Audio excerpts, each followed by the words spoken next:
Fan পড়ুক, যাই পড়ুক, মানে অনেক বছর পর আমি এই পুরীর সমুদ্রে নেমেছি।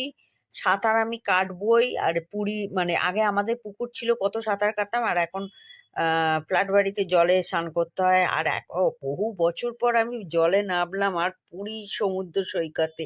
এ একটা আলাদা অনুভূতি, আলাদা ফিলিংস ভাই। এ বোঝানো যাবে না। যারা গেছো তারা তো জানো, আর যারা এখনো যাওনি পারলে পুরী হোক দীঘা হোক চলে যাও। দীঘাতে যদিও বোল্ডার আছে, হাত পাত কেটে যাওয়ার ভয় থাকে, কিন্তু পুরীর সমুদ্রে এমনই একটা জায়গা যেখানে স্নান না করে মানে কি বলবো, শান্তি নেই।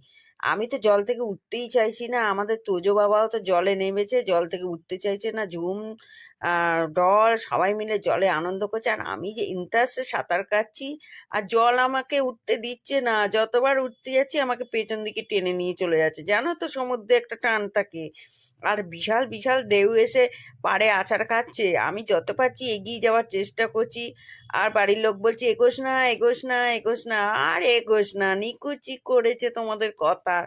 আমি এগিয়েই চলেছি, দেখতে পাচ্ছি, আবার উঠতেও পারছি না, ধপাস করে পড়ে যাচ্ছি। জল থেকে উঠবার চেষ্টা করছি, কিন্তু জল আমাকে উঠতে দিচ্ছে না। এটা আলাদা অনুভূতি, আলাদা ফিলিংস, মানে বলে বোঝানো যাবে না। আর যতই ট্যান পড়ুক আর যাই পড়ুক, জলে নামবো না, স্নান করবো না, তা তো হয় না। 3 দিন ধরে আমি জলে নেমেছি, তবে ঠান্ডা লেগে যাওয়ার ভয় আছে অবশ্যই।